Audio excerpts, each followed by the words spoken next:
Dan sekarang kita masuk ke babak tanya jawab. Diberikan kesempatan untuk mengangkat tangan, nanti menyebutkan nama dan juga asal paroki. Silakan Ibu untuk pertanyaan pertama. Saya Dani dari Paroki Serpong, Gereja Santa Monica. Tadi dalam penjelasannya itu, kadang kan kalau kita membaca, itu kan kayak berlanjut gitu ya. Jadi, tapi ini kan kita seperti bolak-balik begitu. Jadi kenapa begitu gitu ya. Jadi kita membaca pengalaman Yeremia, kemudian kemarahan Yeremia. Kemudian jawabannya ada di bab sebelumnya. Jadi susunan Yeremia. Pertanyaannya bagus sekali Bu. Biasanya pertanyaan yang bagus itu sulit dijawab ya. Jadi begini, kalau kita mempelajari kitab suci, itu pasti kita mesti tahu latar belakang sejarahnya. Seperti apakah penulisnya itu sehingga muncul kalimat-kalimat seperti itu. Yang kedua, kalau kita sudah sangat terbiasa membaca kitab suci, biasanya muncul satu kerangka. Dan kerangka itu berfungsi sebagai figura untuk membuat gambar, untuk menempatkan gambar. Sama kalau kita membaca Injil Matius, Markus, Lukas, Yohanes, satu surat-surat Paulus, kalau sudah hafal betul dalam kepala dan di dalam hati, dan kita mencoba untuk memahami keseluruhannya, pasti kita bisa melihat ayat ini sebetulnya mencerminkan perkembangan yang seperti apa. Saya tidak memikir sendiri Bu ya, jadi saya membaca yang ditulis oleh para penafsir yang hebat-hebat itu,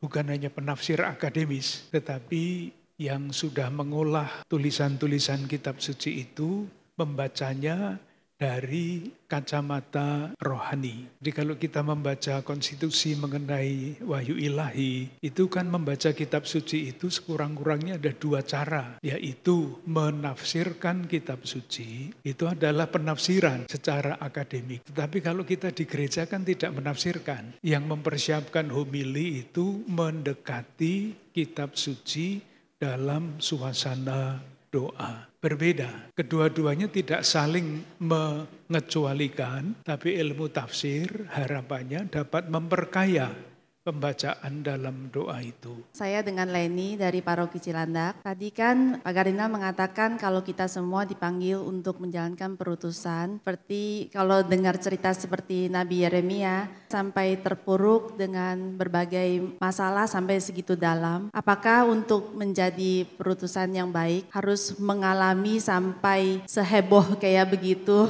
Apakah kita semua harus merasakan seperti itu? Terima kasih.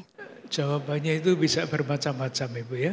Yang pertama tentu kita berharap kita tidak usah diuji seberat itu. Itu yang kita harapkan. Tetapi tantangannya adalah warta Injil, warta keselamatan itu tidak mudah untuk diterima oleh orang lain. Ini yang salah kan bukan Yeremia, yang salah adalah bangsanya. Jadi penderitaan Yeremia itu bukan karena Tuhan, tetapi karena bangsanya yang tidak pernah mendengarkan firman Tuhan yang disampaikan oleh Yeremia itu. Hanya ketika dia masuk akibat kepala batu bangsanya, itu dia lalu kok begini nasibnya ya menjadi utusan Tuhan. Ya, saya Santi dari Paroki Tresia. Kan dari yang tadi kita bahas yaitu mengenai pengalaman kita akan Allah ya. Kalau kita lihat dari Nabi Yeremia, tentunya Nabi Yeremia itu seorang nabi yang tentu mudahlah mengatakan melihat pengalaman akan Allah ya. Bagaimana kalau seorang awam yang mungkin dia hidupnya dengan dosa, untuk mencari pengalaman akan Allah itu kan sulit ya. Lebih-lebih seperti kita tahu kalau orang sakit, kalau orang berdosa kan kita bisa melihat seperti orang sakit. Orang sakit itu dikasih makanan enak, seenak apapun dia merasa tidak enak, mulutnya pahit. Nah bagaimana dengan orang-orang seperti itu, orang yang sakit, orang yang berdosa dapat melihat pengalaman akan Allah. Apakah dia harus bertobat dulu atau dia mengalami pengalaman akan Allah dulu? Saya memakai contoh-contoh saja Ibu ya dari kitab suci. Kita kenal yang namanya Rasul Petrus.